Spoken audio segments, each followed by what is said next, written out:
o desde los antros del pecado. De hecho, yo creo que Él prefiere que usted tenga algún tipo de religión, pero no una verdadera y genuina salvación. También creo que la maldición de este siglo es que tenemos muchas iglesias llenas con paganos bautizados. Iglesias llenas de gente vacía. Personas que en realidad nunca han sido salvas. Tienen cultura, pero no tienen el Calvario. Tienen rituales, pero no tienen realidades. Tienen forma, pero no tienen fuerza. Tienen religión, pero carecen de rectitud. Y de estas cosas estaremos hablando hoy, de la verdadera salvación. Y será una llamada de atención a todos los que me escuchan, para que no sean engañados por el falsificador y sus demonios. Primera de Juan, capítulo 3, empezando en el versículo 4. Dice así la palabra de Dios: todo aquel que comete pecado infringe también la ley, pues el pecado es infracción de la ley. Y sabéis que Él, o sea Jesús, apareció para quitar nuestros pecados, y no hay pecado en Él, o sea, en Jesús. Todo aquel que permanece en Él no peca. Todo aquel que peca no le ha visto, ni le ha conocido. Hijitos, nadie os engañe.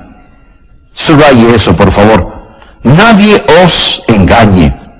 El que hace justicia es justo, como Él, Jesús, es justo. El que practica el pecado es del diablo, porque el diablo peca desde el principio. Para esto apareció el Hijo de Dios, para deshacer las obras del diablo. Todo aquel que es nacido de Dios no practica el pecado, porque la simiente de Dios permanece en él y no puede pecar, porque es nacido de Dios. Muchas personas son engañadas porque tienen un enorme malentendido de lo que es la verdadera salvación. Así que tomaremos este pasaje de las Escrituras y lo dividiremos en 3 secciones. Veremos en primer lugar la rebelión. Primero, la rebelión que prueba nuestra pecaminosidad.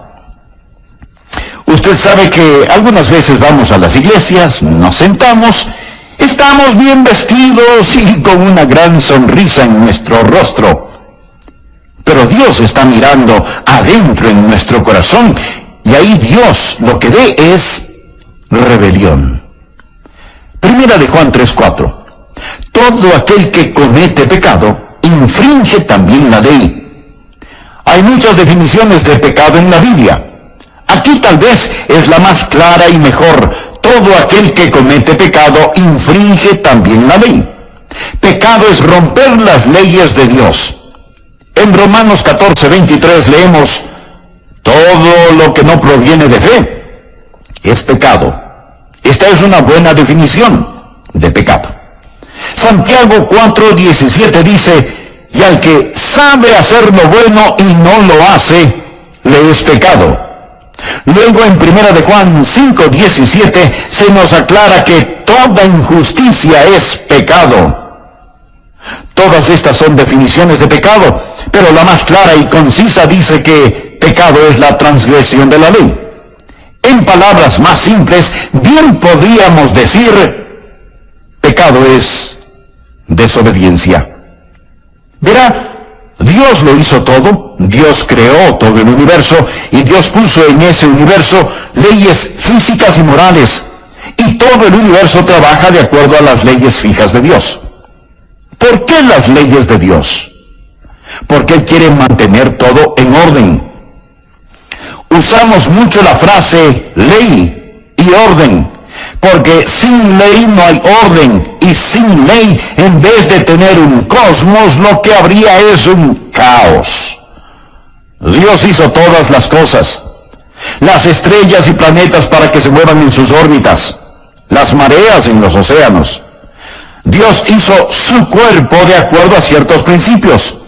Estos están incluidos en la naturaleza y en el sistema moral de las cosas.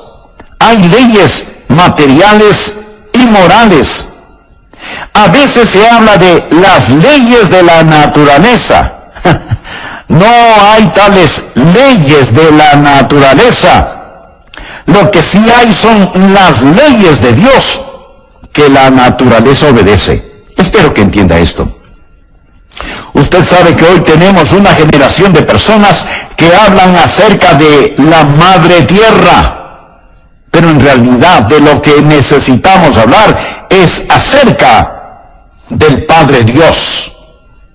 En vez de los días de Pascua, ahora se promueve el Día de la Tierra. Así que hay que salir y adorar al polvo. Escuche, todo el universo trabaja de acuerdo a leyes fijas. La ley de la gravedad, por ejemplo. Si usted se lanza desde lo alto de un edificio, usted no va a romper la ley de la gravedad. Usted va a demostrarla, ¿no le parece? Pero al final de esa demostración, usted estará completamente roto. Amigo, hay en la ley de Dios leyes para aquellos que transgreden la ley de Dios. Y así como en el universo físico hay leyes, también las hay en el universo moral. Tenemos los 10 mandamientos. En realidad usted no rompe los 10 mandamientos. Los 10 mandamientos lo rompen a usted. Cuando transgrede los 10 mandamientos se convierte en pecador. El pecado hace de usted un fuera de ley. Pecado es la transgresión de la ley. Algunos dirán, ¿y por qué Dios nos dio estas viejas leyes? Estaríamos mucho mejor sin ellas. Parece que Dios es una deidad cruel y negativa allá en el cielo, inventando todas esas leyes y reglamentos para hacernos retorcer como gusanos sobre cenizas calientes, tratando de obedecerlas. No es así, mi amigo. Las leyes son para su beneficio. Si no existiera la ley de la gravedad, alguien tendría que estar constantemente alándonos del techo. Las leyes morales de Dios son para nuestro beneficio. Cada vez que Dios dice, no lo hagas, es para que no nos hagamos daño nosotros mismos. Cada vez que Dios dice, hazlo, es para que seamos felices. Recuerde que Dios no necesita nada. Él lo tiene todo. Dios hizo las leyes para nosotros. Pero el pecado es la transgresión de la ley. Y cuando pecamos, no solo que rompemos sus leyes, sino que también rompemos su corazón.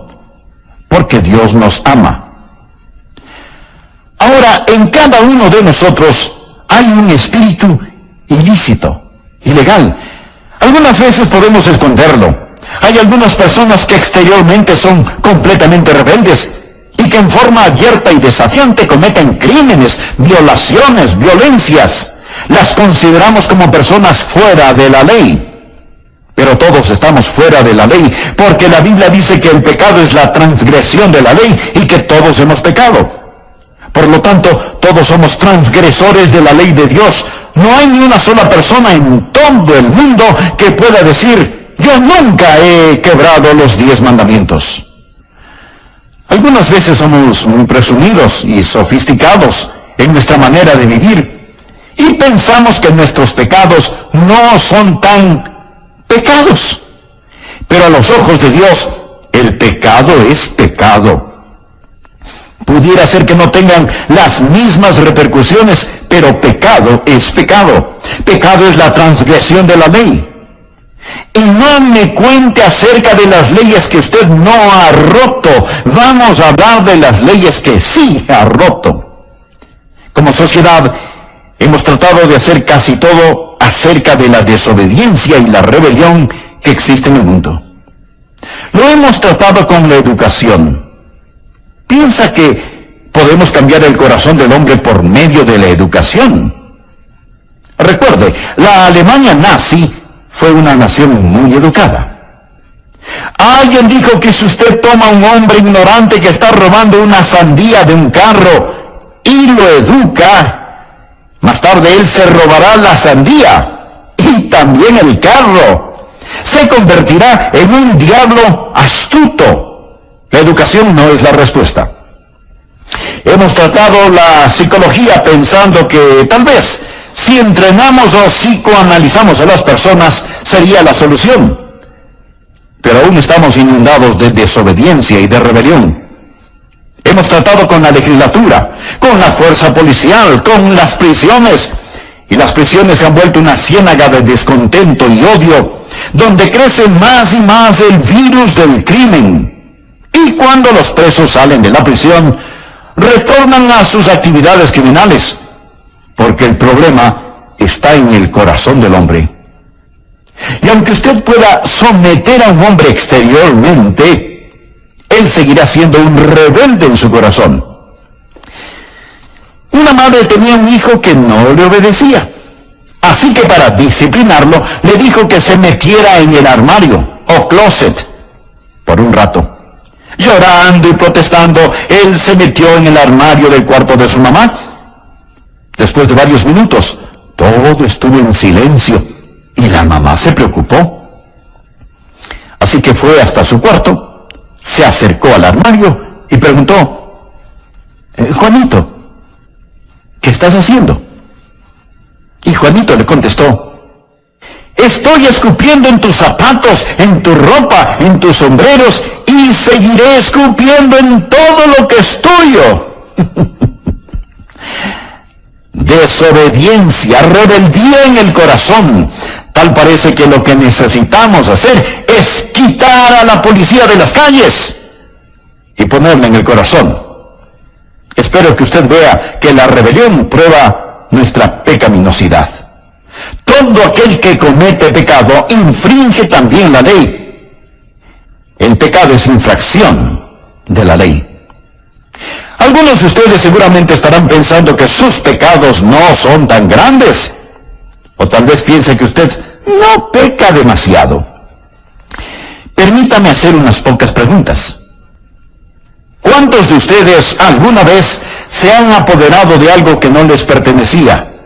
Ya sea unas monedas de la alcancía de su mamá o un juguete que estaba en el patio del vecino. ¿Alguna vez en el colegio copió las respuestas del examen del trabajo de otro compañero? Así que, vamos, conteste honestamente. ¿Cuántos de ustedes se han apoderado alguna vez de algo que no les pertenecía? ¿Cuántos de ustedes han dicho alguna mentira una vez? Que haya sido una mentira blanca o a colores no hace la diferencia. ¿Cuántos? ¿Cómo? Ninguno. Vaya, tengo una audiencia de ladronzuelos y mentirosos. Esto es cómico porque todos, absolutamente todos nosotros, alguna vez nos habremos apoderado de algo que no nos pertenecía. Y seguramente hemos dicho mentiras grandes o pequeñas, blancas o de color, más de una vez en la vida. Amigo, ¿se ha dado cuenta que lo que hacemos no es el problema? El problema radica en lo que somos. Un hombre no es mentiroso porque miente, miente porque es mentiroso. Un hombre no es ladrón porque roba, roba porque es ladrón. El problema está en el corazón humano porque, como lo dijo el profeta Jeremías, engañoso es el corazón más que todas las cosas y perverso. El pecado es la transgresión de la ley de Dios y nuestras rebeliones prueban nuestra pecaminosidad. Segundo, deseo que vea la justicia que proclama nuestra condición de hijos de Dios. En 1 de Juan 3:2 leemos: amados, ahora somos hijos de Dios y aún no se ha manifestado lo que hemos de ser. Ahora miremos a la justicia que proclama nuestra condición de hijos. Y sabéis que Él apareció para quitar nuestros pecados, y no hay pecado en Él. Todo aquel que permanece en Él no peca. Ahora, si estamos en Cristo, somos salvos. Y la Biblia dice que no vamos a pecar. Tenemos a muchas personas que dicen que son salvas, que van rumbo al cielo, pero no se ve ningún cambio en la manera en que viven, ni uno solo. Esa es la razón por la que yo los llamo paganos bautizados. No hay cambio. Escúcheme. La Biblia dice, de modo que si alguno está en Cristo, nueva criatura es, las cosas viejas pasaron, he aquí todas son hechas nuevas. Amigo, si su religión no le ha cambiado la vida, es mejor que cambie de religión. En nuestros días tenemos toda clase de fáciles creencias. La gente pregunta, ¿cree usted en Jesús? Sí. ¿Cree que murió por sus pecados? Claro que sí. Entonces usted es salvo. No, no lo es. Recuerde que el diablo también cree y tiembla. Usted es salvo cuando se arrodilla delante de Jesucristo, cuando hace de Jesucristo el Señor de su vida. Sí, ese es un acto de fe, ese es un cambio. Y si su religión no cambia su vida, no tiene nada de lo que la Biblia habla. Quiero dejar muy en claro lo siguiente. Usted no se salva reformando su vida. Nuestro Señor nunca nos dijo que debemos limpiarnos y que entonces Él nos salvaría. Es al revés. Venimos a Jesús como somos. Jesús no vino a salvarnos en nuestros pecados. Jesús vino a salvarnos de nuestros pecados. Veamos nuevamente 1 de Juan, capítulo 3, versículos 5 y 6. Y sabéis que Él apareció para quitar nuestros pecados, y no hay pecado en Él. Todo aquel que permanece en Él no peca. Lo que está diciendo es que si pertenecemos a Cristo, vamos a ser como Él es. El versículo 7 dice, hijitos, nadie os engañe. El que hace justicia es justo, como Él es justo. Esa es la justicia que proclama nuestra salvación. Si usted no es justo, usted no es salvo. ¿Sabe lo que significa la palabra cristiano? Significa como Cristo. Y en Cristo no hay pecado. Por lo tanto, usted no puede ser como Cristo y vivir una vida de pecado.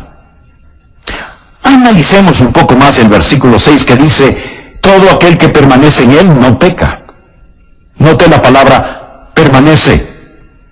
Significa estar en el hogar con, habitar, morar o vivir con. Si yo le digo a alguien, ven y permanece en mi casa, en realidad le estoy diciendo, ven, vive en mi casa, habita conmigo, haz de mi casa tu hogar. Permanecer habla de la unión y de la comunión con el Señor Jesucristo. La razón por la que muchas personas todavía viven en pecado, a pesar de que sean miembros de una iglesia, es que ellas han aceptado algunos credos, pero no han aceptado a Cristo. Recuerde que todo aquel que permanece en Él no peca. Ahora, esto representa un verdadero problema porque todos sabemos que nosotros como creyentes fracasamos. Por favor, présteme mucha atención. La Biblia dice, todo aquel que permanece en Él no peca. Aquí no está hablando de una perfección sin pecado. No hay nadie sin pecado y perfecto, excepto Jesús. Si en la Biblia usted estudia la vida de los santos, descubrirá que ellos pecaron. Por ejemplo, sabrá que Abraham mintió acerca de su esposa, que Moisés perdió su temperamento, que Pedro negó al Señor, que David adulteró. Los santos del Antiguo y Nuevo Testamentos pecaron y la Biblia muestra sus faltas y fracasos. Sin embargo, aquí en esta epístola de Juan nos dice, todo aquel que permanece en Él no peca. No quiero parecer demasiado técnico, pero escúcheme atentamente. En el idioma griego, esto gramaticalmente está en el tiempo presente continuo. ¿Qué significa esto? Significa simplemente que si usted es un creyente, usted no hace del pecado su estilo de vida. Otra traducción de este versículo dice, cuando un hombre habita en Él, esto es en Jesús, no practica el pecado. Otra traducción dice, no tiene un estilo de vida pecaminoso. Y aún otra traducción lo explica de la siguiente manera. Aquel que es nacido de Dios, mucha atención. La Biblia dice, todo aquel que permanece en él no peca. Aquí no está hablando de una perfección sin pecado. No hay nadie sin pecado y perfecto, excepto Jesús. Si en la Biblia usted estudia la vida de los santos, descubrirá que ellos pecaron. Por ejemplo, sabrá que Abraham mintió acerca de su esposa, que Moisés perdió su temperamento, que Pedro negó al Señor, que David adulteró. Los santos del Antiguo y Nuevo Testamentos pecaron y la Biblia muestra sus faltas y fracasos. Sin embargo, un cambio radical y dramático, y ahora porque usted es salvo, porque tiene la naturaleza de Dios en usted, la vida cambia y no practicará el pecado en forma habitual. Aclaremos esto un poco más. Primera de Juan 2:1 dice, hijitos míos, estas cosas os escribo para que no pequéis. Pero ahora ponga atención a lo que sigue. Y si alguno hubiere pecado, abogado tenemos para con el Padre, a Jesucristo el justo. El deseo de Dios para nosotros es que no pequemos. Pero si por alguna circunstancia caemos, allí está Jesucristo, nuestro abogado. Tenemos a alguien que va a interceder por nosotros en el cielo. Sigamos leyendo los versículos 3 y 4. Y en esto sabemos que nosotros le conocemos, si guardamos sus mandamientos. El que dice, yo le conozco, y no guarda sus mandamientos, el tal es mentiroso, y la verdad no está en él. Da la impresión de que Juan hubiera estado en una reunión de testimonios y escuchó a alguien decir, yo conozco a Jesús. Y Juan tuvo que decirle, mentiroso. Yo conozco tu estilo de vida. Tú no conoces a Jesús porque no guardas sus mandamientos. La palabra guardar es una palabra usada en la navegación marítima. Los marineros la usan. En aquellos lejanos días no existía el radar, ni los satélites de posición global, ni esas cosas que la moderna tecnología ofrece para saber en dónde están los barcos cuando cruzan los océanos. Los marineros de entonces se guiaban por las estrellas, y las estrellas están fijas en el cielo, como las leyes de Dios son fijas. Así que los marineros miraban a las estrellas y se guiaban por ellas. ¿Y sabe cómo se referían a esto de guiarse por las estrellas? Guardar las estrellas. Guardar las estrellas. O sea, este es el curso que voy a mantener. La Biblia dice que si conocemos a Jesús, guardaremos sus mandamientos. Vamos a ser guiados, por así decirlo, por las estrellas de Dios. Vamos a guardar su palabra. Esto no quiere decir que el marinero alguna vez no se desvíe de su curso, o que haga un giro equivocado con el timón. Pero lo importante es que él tiene una guía para su vida, tiene una meta y dirección a la cual se dirige, tiene normas fijas por las cuales vive.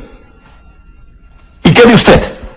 Amigo, si a usted no le importan los mandamientos de Dios, si usted vive su vida indecisa como quiere, si usted habitualmente practica el pecado, entonces usted no conoce a Cristo ni es salvo. El problema hoy en día es que muchos van a las iglesias sin haber conocido nunca a Jesús, nunca han sido salvados, y su rebeldía es prueba absoluta de su pecaminosidad. No se olvide que hay una justicia que proclama nuestra condición de hijos de Dios, de tal Padre, tal Hijo. Tercero, la redención que provee nuestra salvación. Cuando Dios nos dice cómo debemos vivir, no significa que automáticamente podemos hacerlo, apartados de Él. Primera de Juan 3:5 dice, y sabéis que Él apareció para quitar nuestros pecados y no hay pecado en Él. El Señor no nos ha dado sus santos mandamientos para que nosotros simplemente vivamos de acuerdo a ellos para llegar al cielo. ¿Qué de los pecados que ya hemos cometido?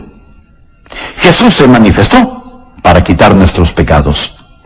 En el libro de Levítico en el Antiguo Testamento leemos acerca de los machos cabríos.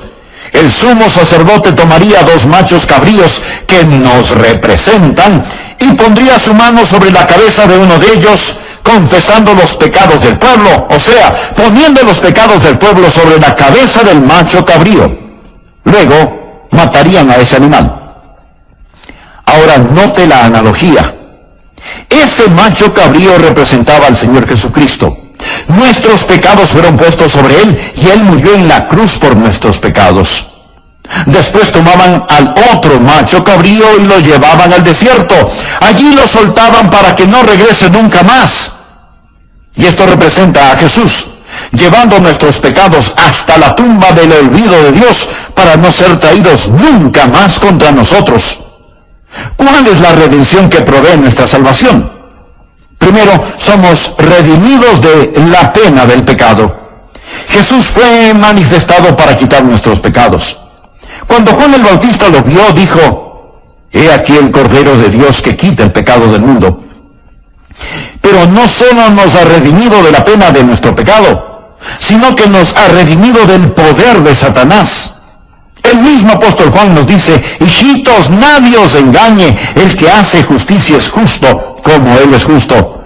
El que practica el pecado es del diablo, porque el diablo peca desde el principio. Para esto apareció el Hijo de Dios, para deshacer las obras del diablo». Entonces, Jesús vino primero para quitar nuestros pecados y segundo, para destruir el poder del diablo. Ahora somos redimidos de la pena de nuestro pecado y redimidos del poder de Satanás. Esa es la razón por la cual Juan dice que si usted sigue viviendo como un diablo, es porque usted pertenece al diablo. A veces criticamos el libertinaje de Hollywood, a los comerciantes de licores, a los vendedores de drogas, etc. Nos disgusta todo lo que ellos hacen. Decimos que están pecando. Por supuesto que están pecando, son pecadores. ¿Qué es lo que se supone que deben hacer los pecadores? Pues, pecar. ¿Qué otra cosa podrían hacer? Son pecadores.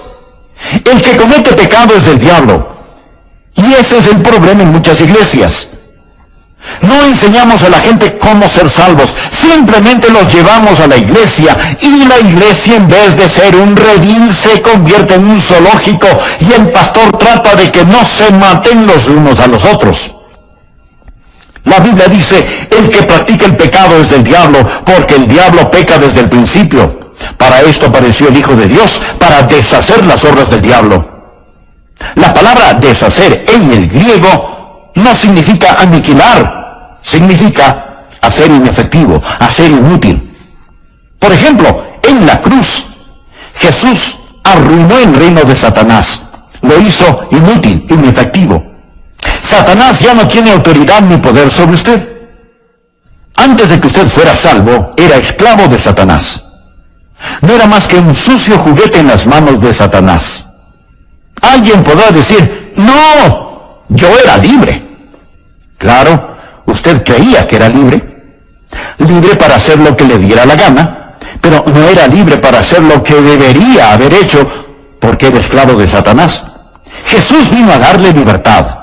Jesús vino a terminar con el destruidor. Jesús me ha redimido de la pena de mi pecado. Jesús me ha redimido del poder de Satanás. Jesús me ha redimido de mi propio ego. Jesús no solo murió por mis pecados, sino que murió por mí, por lo que yo soy. Todo aquel que es nacido de Dios no practica el pecado, porque la simiente de Dios permanece en él, y no puede pecar porque es nacido de Dios. Ahora escúcheme con atención. Cuando usted fue salvo, adquirió una nueva dinámica. Jesús la identifica como nacer de nuevo. Cuando yo nací la primera vez, tuve vida física. Cuando recibí a Jesucristo como mi Salvador personal y Señor, recibí vida espiritual. Recuerde lo que Jesús le dijo a Nicodemo: lo que es nacido de la carne, carne es. Lo que es nacido del Espíritu, Espíritu es. Todos los seres humanos tienen un nacimiento carnal. No todos los seres humanos tienen un nacimiento espiritual. Note bien lo que dice la palabra de Dios: todo aquel que es nacido de Dios. ¿Cómo es que podemos ser nacidos de Dios? Yo nací de Rosa y Arden. Ellos fueron mis padres físicos. ¿Quiénes son mis padres espirituales? La palabra de Dios y el Espíritu de Dios en el vientre de la gracia me hicieron una persona nueva. La Biblia dice, siendo renacidos no de simiente corruptible, o sea, del esperma del hombre, sino de incorruptible por la palabra de Dios. Así, la Biblia es mi Padre espiritual. Y usted no puede separar el Dios de esa palabra de la palabra de ese Dios. Ahí nací. Y también del Espíritu que reanima y da.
Lo que es nacido del Espíritu, Espíritu es. Usted toma la palabra de Dios y el Espíritu de Dios y hay una concepción en el vientre de la gracia y usted viene a ser una persona nueva. Y cuando usted es una nueva persona, entonces, mi querido amigo, tiene una nueva vida, tiene una nueva dinámica. Usted no dependerá en solamente el esfuerzo por hacerlo, porque hay una nueva vida que ahora es suya. Yo era apenas un jovencito cuando recibí a Cristo en mi corazón. Nací de nuevo. Tuve una nueva dinámica. Y porque tuve ese nuevo nacimiento y dinámica, tuve nuevos deseos. Mire la segunda parte del versículo 9. Todo aquel que es nacido de Dios no practica el pecado. ¿Por qué? Porque la simiente de Dios permanece en él. ¿Pero qué significa que la simiente de Dios permanece en él? Permítame explicarlo. La simiente de mi padre está en mí. Yo soy un Rogers. Si usted viera a mi padre y me viera a mí, reconocería que soy el hijo de Arden Duncan Rogers, porque su vida natural está en mí.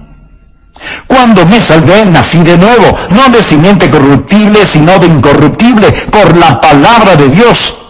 Y hay el principio de la vida divina que está en mí. Y ese principio me da no solamente una nueva dinámica, sino también nuevos deseos. Una traducción dice, la naturaleza de Dios habita en la persona nacida de nuevo. ¿Cuál es la naturaleza de Dios? La naturaleza de Dios es la santidad. Por eso es que en el versículo 7 leemos, hijitos, nadie os engañe, el que hace justicia es justo como Él es justo. Si Jesucristo está en usted por medio del nuevo nacimiento, no solo que usted tendrá una nueva dinámica, sino que tendrá nuevo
deseos. Yo creo en la seguridad eterna. Espero que usted también. Creo que una vez que usted es salvo, es salvo. Nunca jamás podría ser no salvado, tanto como no podría ser no nacido. Soy nacido de Dios. Cuando nací físicamente, nací una sola vez y para siempre. Cuando nací espiritualmente, eso fue para siempre. No puedo no haber nacido físicamente, tanto como no puedo no haber nacido espiritualmente. Pero una vez que vine al Señor Jesucristo y fui salvo, la naturaleza de Dios vino a mí. Y ahora, teniendo la naturaleza de Dios en mí, yo ya no quiero pecar. Algunas personas dicen, creo en la seguridad eterna, pero sin embargo, siguen pecando todo lo que quieren. Necesitan que ese querer sea cambiado. Necesitan nacer de nuevo. Cuando usted tenga una nueva dinámica, tendrá nuevos deseos. Desde el mismo momento en que entregué mi corazón a Jesucristo, y Dios me está escuchando, sentí un intenso y vivo deseo en mi corazón de vivir para Él.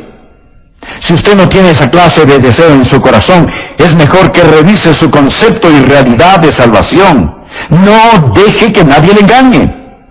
El que peca es del diablo, porque esa es la forma en que el diablo trabaja. El que es justo tiene el Espíritu de Dios en él.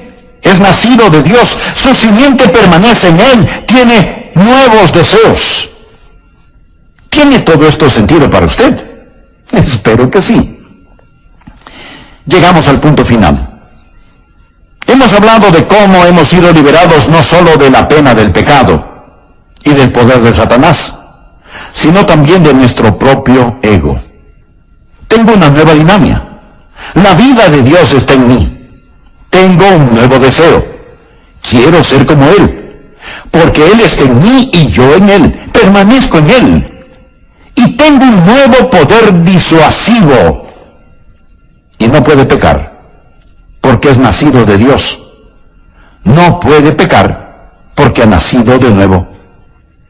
Amigo, si el Dios que yo conozco vive en usted, permítame decirle que usted simplemente no puede vivir habitualmente en pecado. Si Jesucristo vive en usted, no puede seguir en forma descuidada, atolondrada y continua, practicando un estilo de vida de pecado. Si lo hace, Dios sabrá cómo, cuándo y dónde disciplinarlo. El Espíritu Santo de Dios no le dará tregua ni descanso hasta que usted, bajo convicción, entienda que Él le quiere liberar no solo de la pena del pecado y del poder de Satanás, sino también de su propio ego. Usted ha nacido de nuevo, ha recibido una nueva naturaleza y con ella una nueva dinámica, un nuevo deseo, un nuevo poder disuasivo. Usted está viviendo para Jesucristo. No voy a preguntar a qué iglesia o denominación pertenece usted, pero sí deseo hacerle una importante pregunta. ¿Conoce usted al Señor Jesucristo?